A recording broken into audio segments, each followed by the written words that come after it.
to the Built on Air podcast, the variety show for all things Airtable. Each episode, we cover 4 different segments. It's always fresh and different and lots of fun while you get the insider info on all things Airtable. Our hosts and guests are some of the most senior experts in the Airtable community. Join us live each week on our YouTube channel every Tuesday at 11 a.m. Eastern and join our active community at builtonair.com/join. Before we begin, a word from our sponsor, OnToAir.com. Any business running on Airtable gets the value that Airtable has, but also needs a few more functions to complete their operations. That's where OnToAir comes in. It's a suite of tools for any business running on Airtable to maximize your operations efficiencies and automations. One customer, John, states that OnToAir enables his business to function properly without having to think about building their own software, and that is pretty invaluable. The OnToAir Airtable apps are amazing, and we use them often and are very happy with the results. So join John and hundreds more customers and take your Airtable to the next level with OnToAir. Sign up today with promo code BuiltOnAir for a 10% discount. Check them out at OnToAir.com. And now let's check out today's episode and see what we built on air.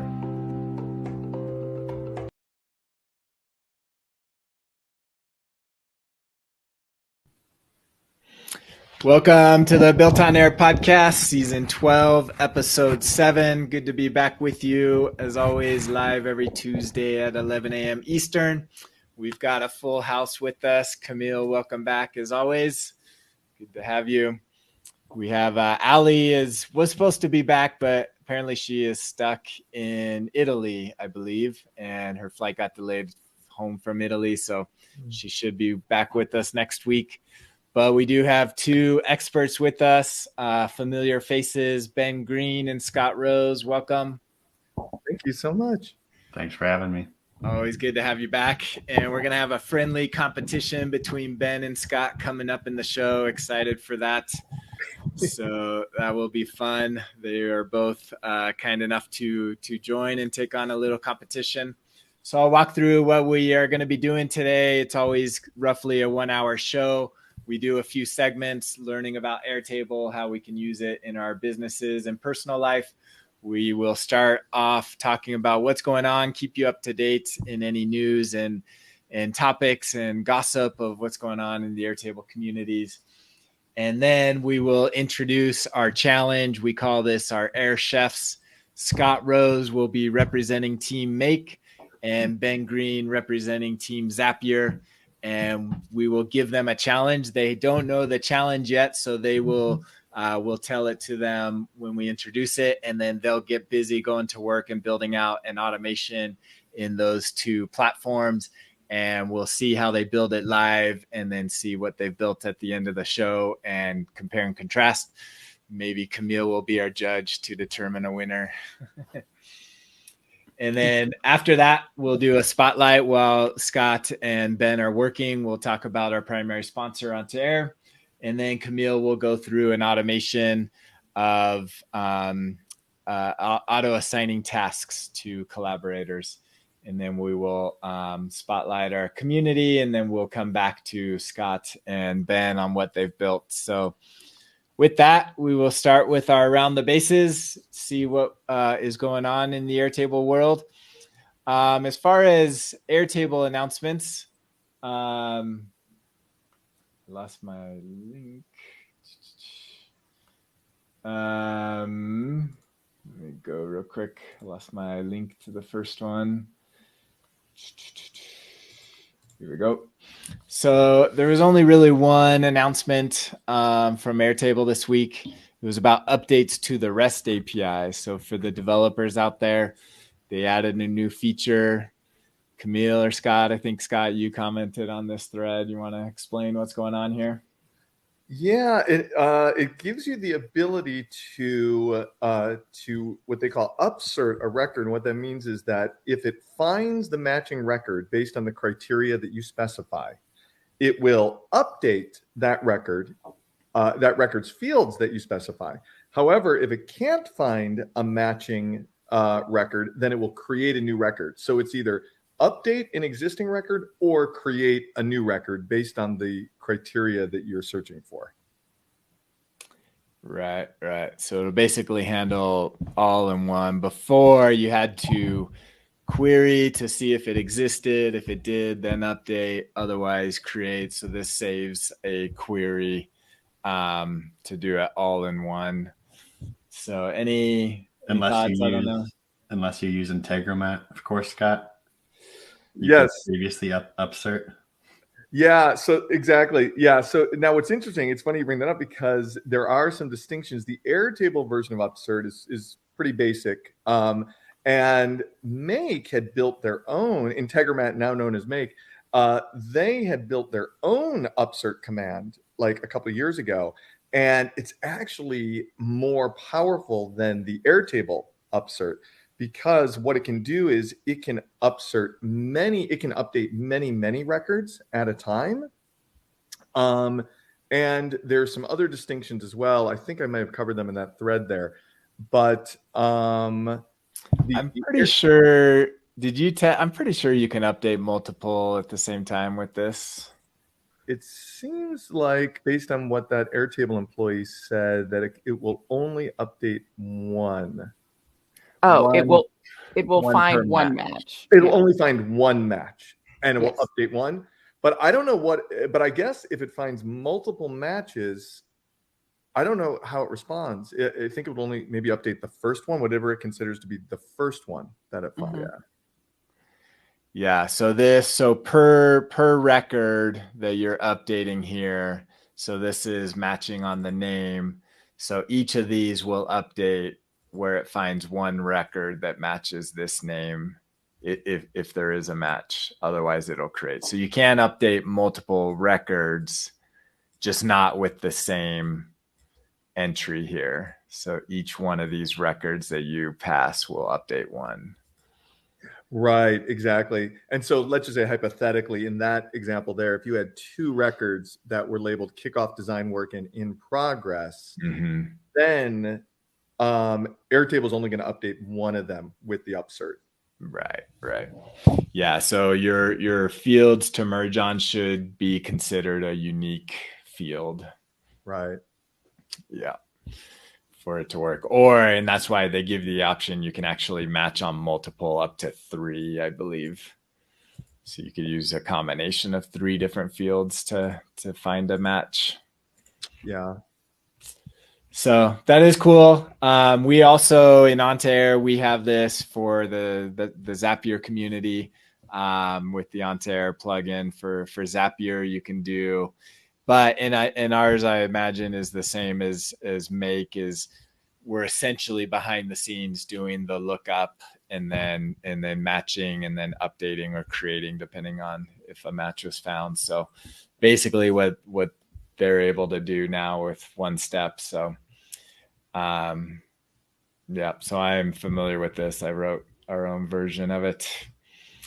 Nice. So that is good. That saves some time, saves some resources on their API for, I wonder if Make will rewrite their version or not. There are some things that you can still do better by doing the double, like our matching algorithm is more robust. You can match on partial match or other things to determine what's a match. So there are still some benefits to maybe using these other approaches. Yeah, you really added a lot of advanced functionality long before everyone else was doing it. Yeah. We were Zapier. Our Zapier plugin was this functionality was.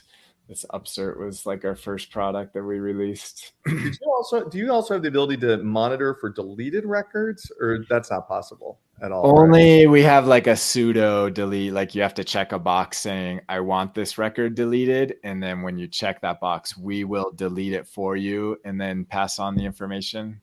So it's a pseudo delete. But that's coming with their webhooks API. They do have the ability to get notified via webhook when a record is deleted. So that is coming hopefully by the end of the year. That's awesome. So that's out there. All right. That was really the only big, I think, I don't know. They did talk about, I didn't mention this. I didn't see it in the community, but there are emails going out of Oh, wait, never mind. We've got that. We'll come back to another announcement. There was some things posted that people in the Built on Air community brought up that they didn't post about in the community. But this seems to be a new, this is the step-by-step guide to create a new view. Yeah. Yeah. I don't know if I've seen this. Are you seeing this in your bases? I haven't seen it yet. I think this was for bases that either had a lot of fields or a lot of records. And the idea is to sort of make it load faster once it's in there. Yeah. So the original sort of functionality is you just create a button, or you click a button that says create a new view of whatever type, and then the view is created with no configuration in there. You give it a name, you start adding filters, etc.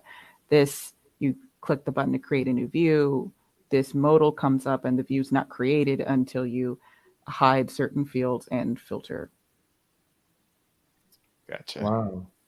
Yeah, I've noticed this when I go into existing views that have a lot of records, and I have noticed myself getting very frustrated with the process of backing out of not trying to create filters, because I try to click through the buttons really fast. But if I go to an existing view, a similar view pops up to this. It's like, hey, there's a lot of records in this view. Maybe you want to filter it. I'm like, no, not right now, personally. And then it takes me 15 seconds to get their little pop-up to go away. Do we know what the threshold is for a lot of records? That one, they had 25,000 in. I mean, yeah, this one has 2,000. Well, it has 2,000 now. It's already been filtered. Right. It might have had, who knows how many. Sometimes views don't need a filter at all, and it's just now hiding certain fields. I think every view probably has certain fields hidden or arranged a certain way, or perhaps even grouped, but not every view is going to need to be filtered. I think it's funny how it tells you how many cells are hidden. I don't know if that's relevant to know the cells. That's a multiplication of the columns times the rows. Right. It is, yeah. I think it probably is relevant for Airtable when they're thinking through this, but they didn't think of us on this end. It's like that's how many cells they have to load. So that's their kind of limitation with the records in the table. So that's probably why they think, oh, that'd be really useful to show them. Like that's why it's so slow. Yeah. And I think rows or column or fields hidden would probably be more relevant to the user. Well, you already see how many fields are hidden, 130. Right, that's true. And then, Jen just said in the comments, it's just another way to overwhelm new users. They're really going off, in my personal opinion, in the wrong direction. Like if you let's say you're a brand new Airtable user, you create a brand new email account you've never used with an Airtable account before, and you sign up for Airtable, you can't even get to the creation of a new base without going through a little sample training that they force you to go through of creating what they want you to create with their own base. And now they're doing it with this when you create new views. I've seen it in other areas too. I can't think of any off the top of my head right now, but it's like there's a lot of interference now with just people getting work done, I've noticed. Yeah, it is good. It's kind of different user. I think if you are just getting started out, there's benefits to going through that, but it should be an easy way to opt out of that. Yeah. Jen mentions create a video how to set up a new workspace because someone was overwhelmed. A lot of friction. Yeah, so good feedback for them. Yeah, hopefully it doesn't become so overbearing. There's too much going on. Yeah. All right, let's move on. Another one from the Built on Air community. Ben Bailey mentions this. This came out kind of competitive. We'll see, Ben, the Zapier expert. So Zapier is I wouldn't say they're going after Airtable, but there's definitely some overlap with this where you could potentially just use Zapier tables for simple use cases to store your data, especially if you're already in the Zapier world. I don't know if anybody's looked more into this. I didn't look into it at all, but I saw that this came out around the same time this past weekend. I met Gareth Prenevos for the first time, and I was just checking my phone, and I was like, oh my God, Zapier has its own tables now. And like everyone around, it was just a bunch of Airtable nerds being like, another one. Yeah. It was pretty funny. Yeah. Yeah, there's a lot of them. I saw, I mean, Jotform has a tables. I don't think it's getting much traction, but we'll see. I mean, I don't know, Ben, you're big Zapier. Is this something you see using a lot? Not personally, no. Yeah. To me, Jotform, it made sense to create their own version because they're already storing a bunch of data because they are a form collector.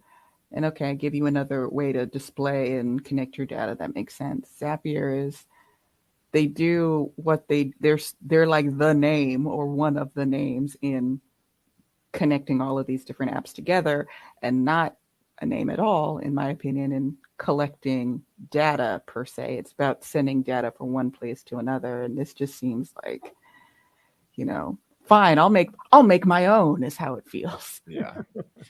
And Jen mentioned she's used Jotform and says it's terrible. Loads half the time. The other thing about Zapier was they also introduced a full-on UI visual, basically like an interface designer. So they're definitely going more front end, trying to be the full platform. Mm-hmm. Jen also mentions that Zapier already had data stores, and this is sort of just putting like an interface on top of data stores. Mm-hmm. And Make also has data stores, but it's behind the scenes. You can see it, but it's sort of like it's not a beautiful user interface. Yeah. Right. Yeah. Yeah. So it's interesting. Zapier, I think with their interface designer and these tables, like, they'll have the automation, the front end, the data storage. So they're trying to, be an alternative approach to Airtable. Interesting. Yeah. And then I saw there was a TechCrunch article. I didn't list it here, but the open source version, NoLoco, NoLoco.io raised like $10 million and trying to be the open source version of Airtable. So lots of different approaches to take. It's getting heated. People are really paying attention to Airtable's growing success. Yeah, for sure. Yeah, and we'll see with the new connected app platform, if that becomes kind of it'll be interesting. I mentioned this when they came out with it, if that becomes sort of the name with, how to describe these markets. Amir says, with a name like NoLoco, I can never take it seriously. NoLoco in Spanish means like not crazy. Oh, that's so funny. Loco means crazy. Right, right. I think people also underestimate that Airtable chose the letter A to start their name, so they're always at the top of every alphabetical list. That was why Steve Jobs chose Apple. It put him ahead of Atari in the phone book. Yeah, I don't know if that matters as much without phone books, but yeah. Well, it's sort of like when you're scrolling through like Zapier's list of supported apps. Yeah, that's true. It'll always appear on everybody's first page of apps. Zapier will be last. Maybe that's why they have the underscore now. Yeah. So interesting. We'll definitely keep an eye on alternative platforms. Okay, moving on. This was brought up by Kavan, and then Hannah posted. So this was what I was thinking of. The attachment changes are happening November 2nd, 8th. November 8th, but now you can opt out of them. So this was they're moving to where expiring URLs for your attachments is coming as the default. And if you don't want that, if you were using them, I know Camille, you were using them for your website, and I think you already came up with a workaround. You should have waited. You should have procrastinated. No, because then it never would have gotten done. Yeah, that's right. So good things to those who waited. So now you can just opt out and keep your unexpiring URLs, at least until February of next year. And so maybe, I don't know if they'll continue to allow you to opt out or if they will force at that point, but they are giving a window to not change the behavior. So that's good. Scott says, smart of them in the comments there. Yeah. All right, one more from the Built on Air community. So this was just an article from Fast Company talking about the connected apps and kind of the roadmap. And Jan Databaser says quoted from there that it means Airtable and its competitors will need to be even more focused on where they can differentiate themselves. Something Howie, the CEO, seems to acknowledge in describing the company increased focus on larger companies. And so quoting Howie says, I think we have tried to be everything to everyone. From a product roadmap standpoint, it's really hard to support both the tiny small business use cases while also trying to serve these larger customers. We are building out multi-department workflows. This is the first time where we're really acknowledging, hey, we have to go all in on this North Star building connected apps for the enterprise. So a little bit of a tip of the hat of where Airtable is headed. Thoughts? Sounds about right. I'm not 100% sure I understand what he's saying. To me, it sounds like a lot of marketing speak, because aren't we all creating connected apps for businesses already? Well, I think they're going larger upstream and not trying to solve the small business use case. He doesn't say for business. He says for the enterprise. For the enterprise. But how does that differ from where we are now? I mean, what I'm hoping is maybe more record limits, maybe better speed, maybe more. There's the other big one, automation runs. Maybe is that what they're thinking a little bit more for the enterprise use cases? Like some of the stuff that's on the roadmap is like what they labeled as verified data, and connected apps is multiple bases, multiple interfaces working together with shared sets of data. So for enterprises, having multiple workspaces, having like one source of truth, one source of verified data for certain things, like maybe it's a list of customers or like different employees, different tables that are verified. I think that's where they're kind of going with this, and just the idea of needing to connect these different departments with kind of sources of truth. Yeah. Ironically, I think it's by going on an enterprise level as your focus. It's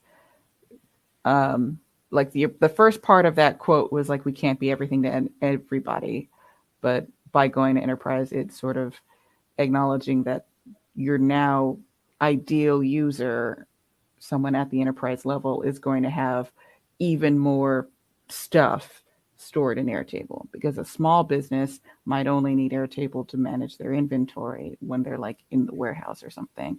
But Netflix and Disney and whoever else is on their enterprise list, they're going to have people from their marketing team, and they're going to have people from their warehouse, and they're going to have so many departments that are all going to have a little piece that could be done in Airtable, and all of that needs to speak to each other. And that's kind of feeding into the whole connected apps portion. It becomes more important that data be accessible from the various different pieces of Airtable that one company is stringing together. I also think that this is going to have impact on pricing model. I think, maybe freemium goes away at some point, which would be sad. I think, I imagine all of us on this call and listening use Airtable in our personal lives to do something, and that use case might go away, which would be unfortunate. but that's where it's like I'm not familiar with Smartsheets because they don't really have a freemium tier that I would use for personal stuff, but Google Sheets. And so like, I hope that they don't lose sight of the advantages of having personal use of Airtable and how that really translates to a marketing channel for them to get people familiar with it. That's my fear of moving too much to the enterprise and making it more difficult for people to engage with it. Agreed. I agree as well. Question about the verified data. What do they mean by, I read the article on the verified data. I didn't understand. Is that the same thing as single source of truth, or is it a whole new feature? I think, and I could be wrong, but my interpretation is when you have something like sync and two-way syncing, anybody who has access to edit can go in and change status from in progress to done. And that's just data. I think when they say verified data, there's one table or base that's being synced to one or more other places. And you have there's some sort of control that's going to go in there that says only certain people or something can edit that data to update that record. So it's gone through, right. Someone's looked at it and said, yep, that is the most accurate, up-to-date something or other. Because once you add in two-way syncing, now it's, data passing back and forth, which is great. However, how do you know whoever just updated it last has the right, knowledge to do so? I don't know. That's very interesting. Yeah, maybe like one or two people, whoever you specify, like they can check a check mark and then it says verified, like they're a manager or something. And that they were the last eyes on it. They approved that this is the accurate data. Yeah. My guess is it would kind of be like you would be able to create a field type of like verified data that almost is like a link record, but the table, it doesn't show up in your base. The table is kind of more behind the scenes, managed by an admin, in like the sidebar tools. And it's globally available across multiple bases. But then you interact with it like a drop-down field or a linked record field, but you don't have to then do a sync table to like get that table into the base to use. Yeah, I think that's probably right, Dan. I mean, or at least that would be the most convenient instead of having yet another table that is visible up at the top. It's just data that gets pulled in, because I don't want to have a users table all the time. I just want to use like a user field, or formerly known as collaborator field, and that'd be easier than having yet another table in your base. Yep. Ideally, I don't know how they would do it, because not many apps are good at doing it, but like the idea of having publishing data and then making an edit to it, and that edit being a draft. So if you have a long text field and this is the description of the blog post or whatever, and then I have an author and I have an editor.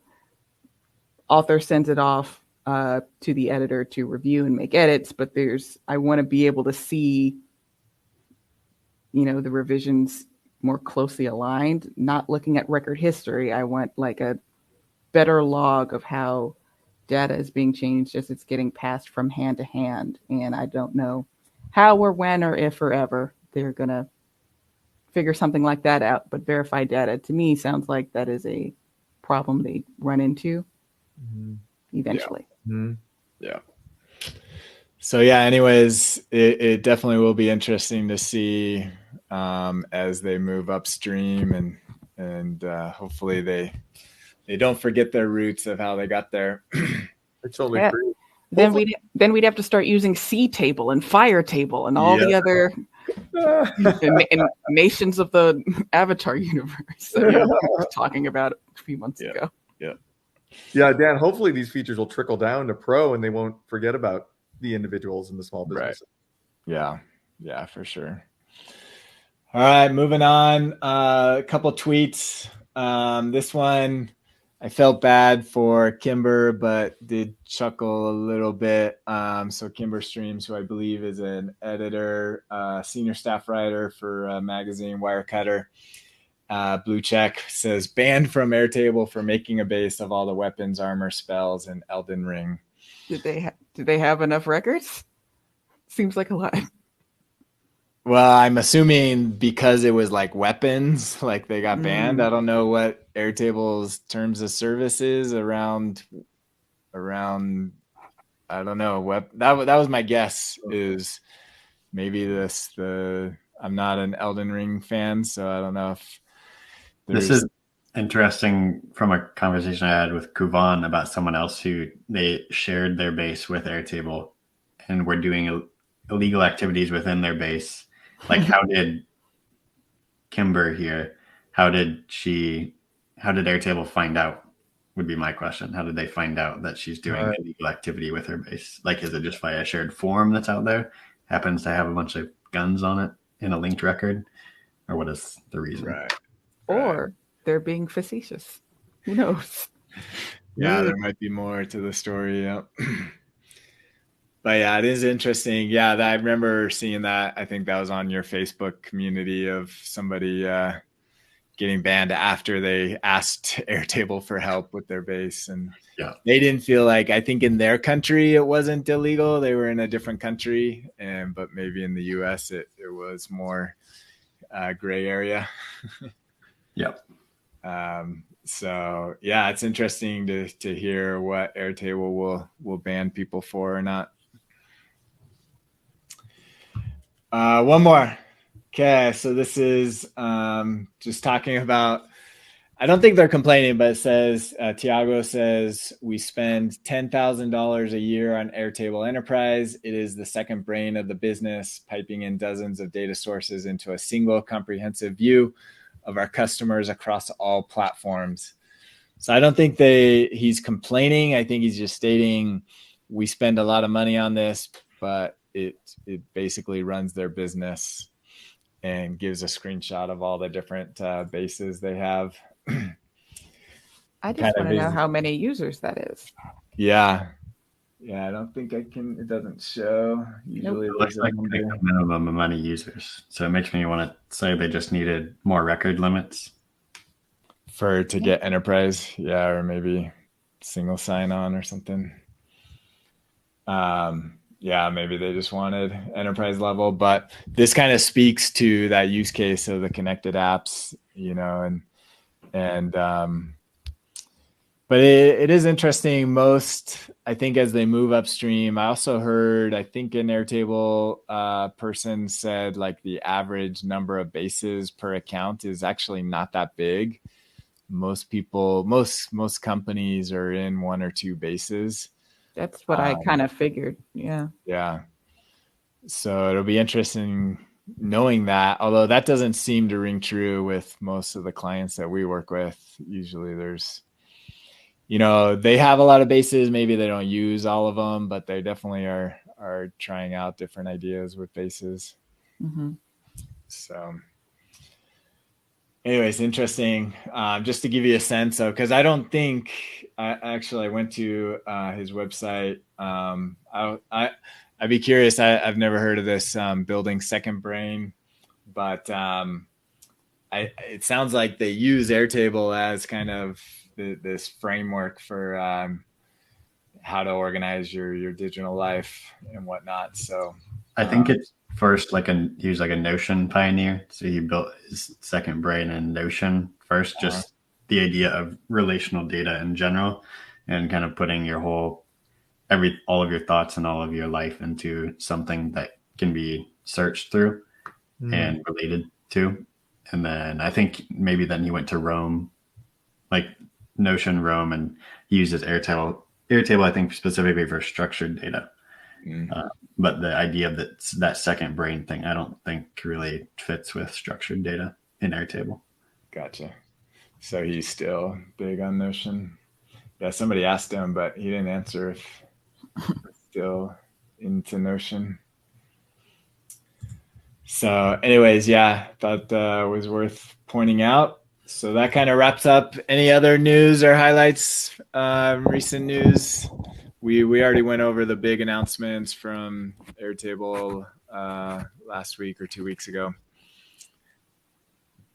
Jen says it's like a deep wiki for you, referring to that. So, if no other announcements, I think the other thing is they're rolling out. People are commenting on they're rolling out a new homepage. Yeah. That people are seeing. I haven't seen that yet. Have you guys seen that on your side? I haven't seen it yet, but it was mentioned as part of the interface mass update last week. But I think it's enterprise only, right? I think it starts at enterprise and it filters its way down. I think it eventually is going to be the same homepage for everyone, but most people, I think, right now don't have it. Jen says they've used it. The initial feedback I've heard is that it's not great from a user standpoint. Like, I think it looks nicer, but functionality wise. Yeah, we were in on an early sneak preview of it, and we gave them a lot of good feedback, but I don't think they took the feedback to heart yet, at least yet. Yeah, so true. All right, moving on. You guys ready? Scott, Ben? Gotta warm up my fingers. All right. Okay. So for this challenge, I shared with them a base. I'll go through it here. And it's an invoice base. And the challenge is to use Make or Zapier to generate an invoice. I'd like to see line items in the invoice and generate a PDF of that invoice, save the PDF back to Airtable, and then send an email of the PDF to yourself or to me. So invoice with line items, PDF, email. I will give a hint. I don't think this base has line items, so you might have to add line items to the base. This seems unfair. It's not hard. You can add a table have line items. Interesting. I noticed that after it does not have line items. But you can add it to the base. You can add a table. So they are going to. Any questions? Is there a time limit on this? Like 5 minutes? No, you'll have more. So we're going to do a couple segments while you're working on it. We'll check in with you live to see like what you're working on. So I'll give you a couple minutes. We'll check in with each of you live to show what you are doing. And then we're going to do another segment. So you'll probably have a good 15, 20 minutes. Okay. Should we stop our cameras while we're doing this? You can, yeah. Up to you. If you want to share your screen when we come to you, so we'll see what you're working on. So, okay. It's tricky. And Jen gives a hint: build the data structure, then automate. Thank you, Jen. Oh, and Jen wants to see your face while you're building. Wants to see your visual reaction. Okay. Jen with the software development lifecycle. I love it. No camera off. All right. Okay. So while Ben and Scott do that, remember your 3 tasks: line items, PDF, and email. Those are the things you got to hit.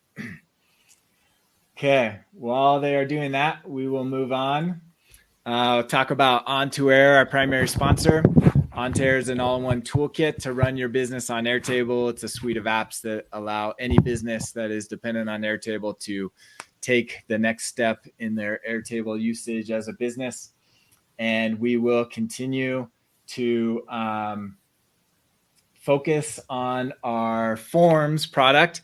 We are in an active beta right now. We have quite a few customers using Airtable.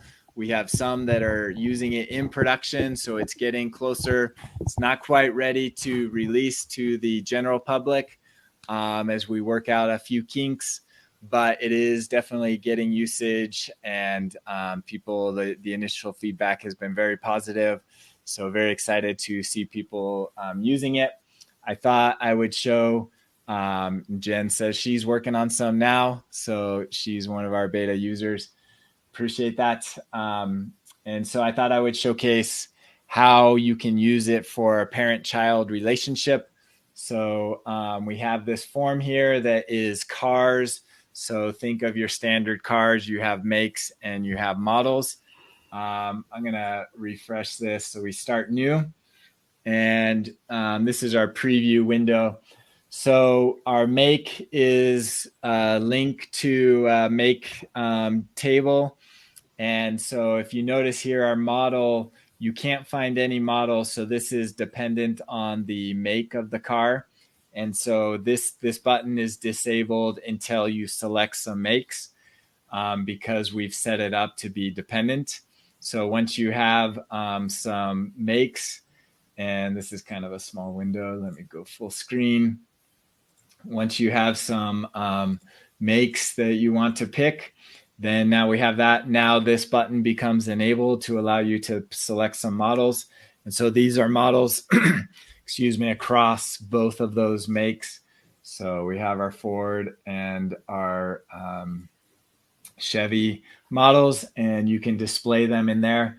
So you see, this list only shows models from the makes that you selected. And so you can limit this to only be one if you only want one make and then multiple models.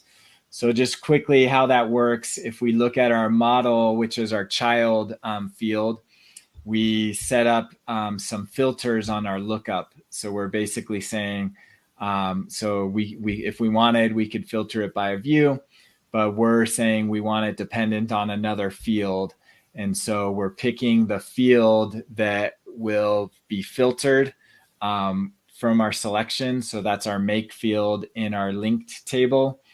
And then when we click on this, we pick the field that from our form that we use to filter those records. So the make name is the field in the form. And then we're using contained within, which is how it works with linked relationships. And so actually, sorry, here's the form, the make, and then the make name is that matching field in the linked record that we're using to map it. So once that mapping is in place, then it will limit it based off of your selections here, and it will require that field to be selected. So your make field has to be selected. We could also set up some URL filters where you could pass in filters in the URL parameters that would limit what is available to select as well. So lots of functionality on how you filter out your selections, either based off of other fields or URL parameters. So I thought I would showcase, so that's a very common use case of parent-child. There's another way you could take that kind of to the next level. A common use case is just showing a listing of records, and with that functionality of filtering what displays in a table, in a linked record table. What we're doing here is this is actually on a create new record. But what we're doing is we're using our pre-fills and we're actually specifying a state that we want to pre-fill our list of cities. So this is a base that has a table for cities and a table for states, and the cities are linked to a state. And so what we're doing here is we're pre-filling the table listing, the link table listing, with cities where the state is Texas. And so that you see here will generate a table listing of cities within Texas. So even though our city table had multiple listings from other states, it's only showing the ones.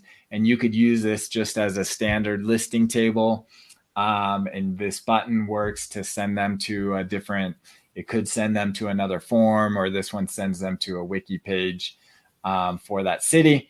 And then the other thing that we did here is we actually turned off the submission button so that this actually doesn't work as a form. Even though it's a form, we remove the submission button, so it's just treated as just a listing page or a landing page that doesn't have a submit button. So a way to just list records within a view or within a table, so long as they are linked to another table. So you have to think about it a little bit reverse. In the future, we will have on the roadmap the ability to just do this without needing a linked table. But for now, it does require having a linked relationship to another table that you can use as your starting table. So just gives you a sense of some of the ways that you can use On2Air Forms to build out some pretty advanced form functionality or listing page functionality within your use cases and access your data outside of Airtable. So with that, let's do a check-in. Ben or Scott, who wants to show us what you're working on? Either of you want to go first? Absolutely. All right, Scott. Sure. Ben, you want to? Yeah, I could show some stuff. You don't need to be done. Just give us a glimpse into what you're thinking. All right. So if you want to share your screen. So because of the time limit, wait, how do I share my screen? Present. Okay. Because of the time limit, I'm trying to find built tools that can easily create PDFs. And so I was going to use Google Sheets to create an invoice and then save it as a PDF. Normally, I might use like an actual. Normally, I might use. Oh, okay. Oh, wait. Should I share my screen again? No. You're good. We see it. We see it. Oh, okay, cool. So normally I'd probably use like a service like DocuPilot, Document, any of the services that are really designed to create like beautiful invoices and create PDFs. But because we're on a limited time, I was going to do it in Google Sheets and then just save it out as a PDF. And then to trigger the whole automation, normally I would actually write a little JavaScript. I only know this much JavaScript, and it's to actually enable triggering an automation in the background, so you don't actually have to see anything change. But for right now, because of the time constraints, I just created a button here that would just trigger the webhook in Make, but it does open up this other window that says accepted. So that's what I'm working on. All right. Awesome. Thank you. Okay, Ben. Okay, so I am stuck a little bit trying to get the PDF of the document because I am working with the URL currently. But part of using Zapier effectively is knowing when to use Zapier and when to not use Zapier. Mm-hmm. And if you're in Airtable, knowing what to do with Airtable, what not to do with Airtable. So Airtable has 100% of the functionality required by this challenge inside of it. So I'll probably leave the last step for Zapier to do because Airtable does it better and easier to generate the requirements needed by Dan. So in mine, I have a checkbox with Airtable or with the create right here.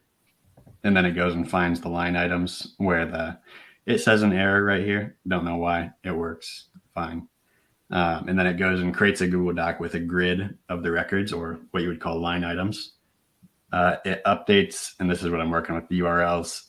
I tried updating it with just straight into an attachment field, and Airtable could actually just send this email out once I have the attachment. But yeah, so far it's not super pretty yet. I'll worry about the design, kind of like in one of those baking championships. They wait till the last minute to do the design. Yeah, you have to make your ice cream right now. That's right. Yeah. Jen says she wants it pretty. So. Oh, that's clever, Ben. That's a loophole. That's a loophole.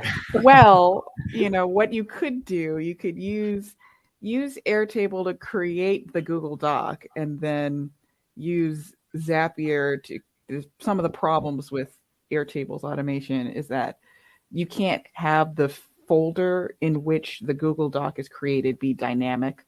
So you have to specify, create any and all, Google Docs from this automation in this folder. You can't do it by put it in this project folder or this project folder. But in Zapier, what you could probably do is say, all right, now take this file once it's been made and move it to the right folder. Maybe, I don't know. I made that up. I could be wrong.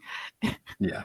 I don't want to spoil everything. There is one part that I think I will show in Zapier and why I might do it in Zapier instead of Airtable regarding the email portion of it, but I'll leave that for the end. Okay, I'll stop talking. Very good. Thank you. We will look forward to seeing the final product and see how it goes. We'll see if the judges will dock Ben for his loophole there. We shall see. All right, we'll move on while they continue working. Camille is going to show us some automations within Airtable. Camille, let me share your screen. There you go. Okay, so this one is, I don't even know how to describe it. Normally, when I'm sort of debuting a use case that someone's asked of me, it's come through on the community forums, and it's just complicated enough where I feel like a video format is best fit. This was actually someone was using my extension Junction Assistant and had a very particular problem they were running into where the app sort of worked for them and what they wanted to do. Junction Assistant allows you to sort of bulk create records that are linked to one or more other records. But what they also had, they had a linked field relationship to a people table or assignee table or something like that. And what was happening was I have in this demo base an option for, as soon as it loads, myself and test user. The problem they were running into is that they would be bulk creating records, and then Camille would be assigning test user as the person. And my customer who is using the extension actually said, I don't want them to be able to select anyone other than themselves. Well, Junction Assistant isn't really designed to have that sort of limitation on there. So to just walk through what would be happening is you would be going through, you'd be selecting a bunch of records that you want to link. I would be creating a new set of Junction records. In that case, that would be tasks linking all to the project Main Street. And I also want to link to, I'm going to select the wrong person, test user, assuming my extension runs without issue. Let's hope it does. And it did. So, or did it? Ooh. Okay, now it did. So all of my records have been created, and I actually did it twice because I double clicked. That was my bad. I had the automation turned on, so I'm not sure if anyone saw what happened, but I had my extension come in and create the record linked to person, but I have an automation that's set up to go in and correct any linking that had been misplaced. So if I go and look at my created by field, it's going to say all of these were made by me. Airtable recognizes the user who is using any extension and still attributes that to the created by field. And my automation is pretty simple. It's saying when a record is created, just copy the created by name into the person field, and it will find a record in the people table that matches the assignee. So you don't actually need this second field in here. I just did that for demonstration purposes. If you have your name spelt differently as a record versus how Airtable sees your account, this isn't going to work. It's going to create a different, slightly spelled differently record in this table. But that sort of gets at the idea. So this was sort of a long way to explain how to get that one person's very specific use case in order to still use my extension the way it was sort of designed. Gotcha. Yeah, that's always tricky working with collaborators or users, and also, yeah, because there's times when you want them in a table, and this is useful. Yeah, in times like when you want it in a table, you want to add extra info like what their role is, and then use that. If you just need somebody's name and email, then a user field is great. But if you need something more than that, If you want to attach even just a phone number, you would need it to be in its own table. Yeah. This is where verified data, I wonder if the user table will be like a predefined verified data source. Yeah, because that's common in so many use cases. People being a special type of data, relating to the users. And I wonder if they'll tackle that. Yeah.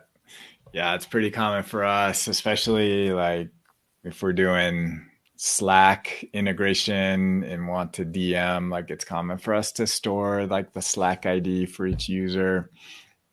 So that would be really useful if they pull that Collaborate out, and then you don't have to create a table or your own. You just have, that would also incentivize people to use collaborators instead of just creating a user table themselves. Yeah. So. Very cool. Thank you, Camille, for showing that. And then also your link junction, find it in the marketplace. What's the name of it? Junction Assistant. Junction Assistant. It is sometimes useful and sometimes not. Yep. But no, it can definitely come in handy. All right. I'll do one more stall before we jump to Scott and Ben. But just a quick shout out to our Built on Air community.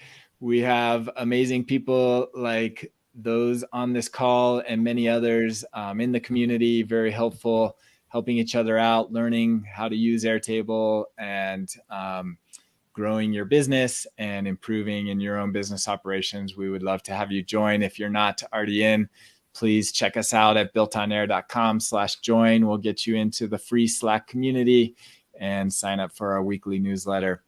So with that, see, Ben, Scott, are we done? Close enough. Enough to talk about. I'll hand the victory to Ben because I'm still building. Still building. Walk us through it, or Ben, we'll come to you first. Okay. We did Scott last time. All right, you're up, Ben. I may or may not still be having a little bit of fun with the document as a PDF specifically. Mm-hmm. And I think that's more I can't remember exactly how to get it. I was trying to find, so Dan sent this really helpful document plug for the Built on Air community. It was like a web page with like all the ways you can modify a Google Docs URL to get it to export as different things. And I couldn't find that. So I was still working through basically just getting it to be a PDF. And I was testing it in Zapier to see what their URL looked like, because it usually works through that. Right. One idea I had is in your Google Doc Create is just doing that in Zapier, because Zapier with their Google Doc integration has that similar functionality, and then it returns the PDF version of the Google Doc. Yeah. So the only thing that I typically do not do with Google Docs and Zapier is insert a grid of records. That's true. I don't even know if it's possible. I haven't tried to do it. I wouldn't also typically do this kind of system from Airtable. Typically, that most of my customers use something like Stripe, where it would have a PDF, or they don't. This isn't like a typical thing I would do, but it's a fun challenge, definitely. Yeah, that's true. You would have to. It does support HTML. I think you can save HTML. So if you did like a roll up of your HTML of your line items, you could then insert those into the Google Doc through Zapier. So what I've done with line items before is concatenated a few different things and just had an array join with a line break and having those on different lines that way. It doesn't look really like a grid, but it works for things like activity itineraries or travel itineraries. Right. Where it, like, I can work with the spacing on times and then have 6 spaces, and then it's what is happening at that time on an itinerary. But with this, I got it. It creates a document. It updates with a link that I was trying to figure out how to make it export as a PDF. trying to make that link then, and I don't, maybe it's because my next test was going to see if I make that field a URL, if that would make it any different. So you can directly do, I don't know the exact syntax, but you can, in an attachment field, just go directly to whatever the Google Docs URL is / export whatever. I don't know the exact syntax. So if you do get it wrong, the attachment will just be nothing. Yeah. So that's what the attachment in Airtable is nothing. Mm-hmm. The Google Doc is a Google Doc. Right. So that's the only piece where I kind of was getting stuck. Yeah. Gotcha. And then I had started on a view. So one thing, a lot of times, a lot of my clients that I work with, they don't necessarily want to send that email right away to a customer. A lot of times they want to review it just because they don't necessarily always trust an automation.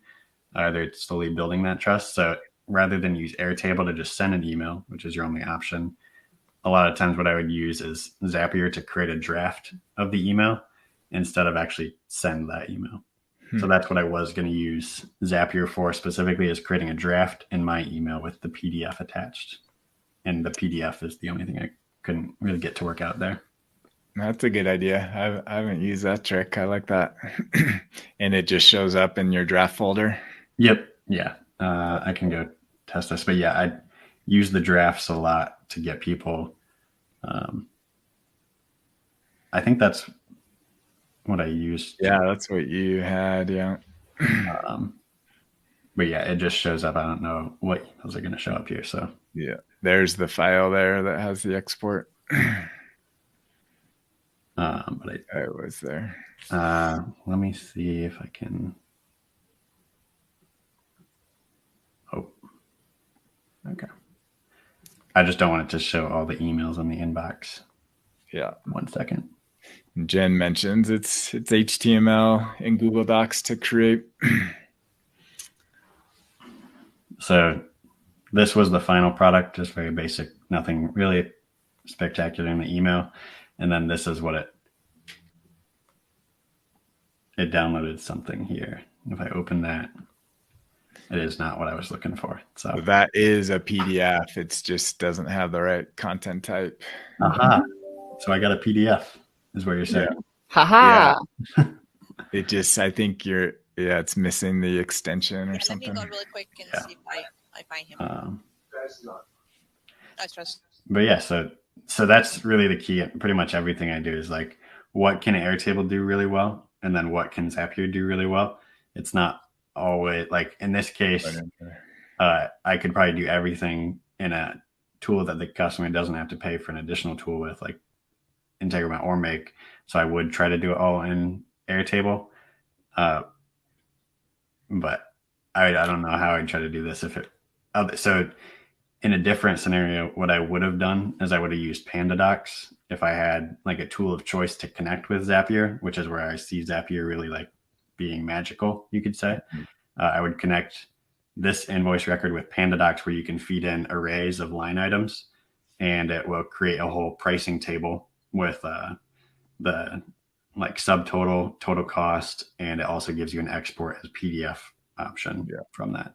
And PandaDocs is just incredible with working with PDFs if the Google Doc that I created is not sufficient for the client. Yeah. All right. Very cool. Thank you, Ben. Great to get insight into there. Scott, you want to share your screen? Sure. I do not have a finished product. It's all right. However, and I did not do any of this stuff in Airtable, but Ben, I totally agree with Ben's philosophy, which is we always try to, in general, I think it's a good idea to try to stick in Airtable when you can, and then use the external tools when you've gone beyond Airtable's capabilities. Mm-hmm. It's easier, simpler. It's already built in, no need to go elsewhere.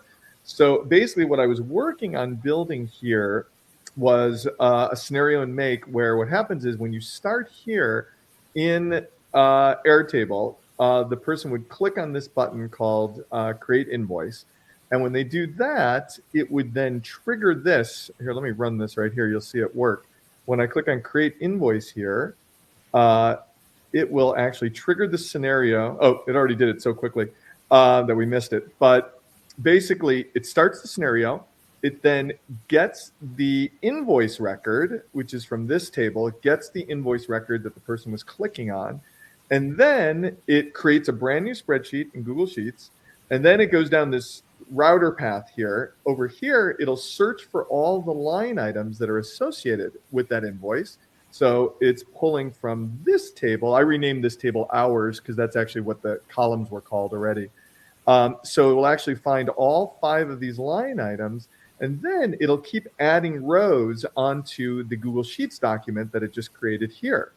So if I go into my Google Sheets here, now there's no prettiness here yet. There's nothing pretty about this yet, but you can see that it created the invoice and it started creating the rows here. So that's about as far as I got. What you can do also is update individual cells, which is what I was working on here, where you can have like the invoice number, just not anything that repeats from row to row to row, but just like an individual invoice number or a client name and address, something like that. One other cool thing that you could do in Make for when I got to the email part of it is Make has this very cool tool that's, where do they have this? Here it is, called the text aggregator. They actually have a ton of different tools and they're spread out throughout these buttons here. But the text aggregator is very, very cool because what it does is it enables you to loop through records in Airtable and combine them all together in any way that you may want. For example, you may want to separate them by a new row, so putting a carriage return in between each record, or you could put a tab in between each one, or you could put whatever you want. So what you can do is you can actually take a bunch of records and separate them with HTML code. So you could put like a line break, for example, in between every single line item. And then what you end up with is you end up with a block of text that is HTML. And then you could just take that body and just put it right into, you take that text and put it right into the body of an email message. And that's how you can get line items in an email message simply from using this one tool called the text aggregator. Very similar to what Ben was showing with the insert a grid, but you're, oh, I should stop sharing my screen. But you're actually creating your own grid that you're inserting, essentially. You could have used that to generate the HTML to insert into a Google Doc for the PDF. I was thinking of that also, and that would have been the easier way to go because I would have only needed that one thing. But once I started going down that path of the Google Sheets, I was like, oh, I want to keep going down this path. But you are correct. That was my initial thought. You could use that. I could have used that text aggregator to spit out a Google Doc and spit out an email, and it would have been extremely simple. It would have been just those little bubbles, and that's it. Yeah. Maybe we'll do a redo in the future. Now you have a better grasp of it. So that's cool.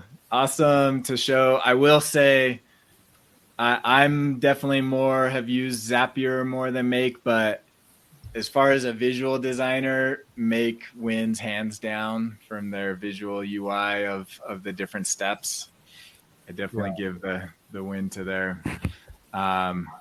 Most people probably say Make is more advanced, but it's probably a steeper learning curve than Zapier. Zapier is probably a little bit easier to engage with, and from that perspective. So those are probably the big trade-offs. Both of them are very useful tools used widely throughout the software world. So good to get exposure to both if you haven't been exposed to one or the other. Yeah. What I find myself doing whenever I do build things in Zapier is similar to like the visual editor in Integromat. Is I do all my kind of like documentation is what I would kind of describe it as, but mapping out the database schema in Miro and then visually mapping out every different automation that I would want to do in Miro, because Zapier doesn't have that visual. I also like to plan it before I actually end up building it. So this kind of replaces any of my need for doing the visual part of it in like those planning stages. But it is super nice. I enjoy the visual portion of Integromat because I have to recreate it in Miro most of the time. Yeah. Well done. Well, thank you, Ben and Scott, for coming on, showcasing your talents and friendly competition. I don't know. We didn't get any across the finish line, so maybe this is a to be continued. To be continued. We stumped the experts. I think it shows how much value you get out of paying for consultants because you can't whip it together in 10 minutes. That's true. That's true. So when a client says, "Can't you just whip that together in 10 minutes?" Oh yeah. Watch this episode. Very true. Thank you for coming on. Love to have you back on another time, do another competition. Camille, thank you as always. We will see everyone. This is what we've built on air this week, and look forward to next week. Take care. Thanks for having me. Bye.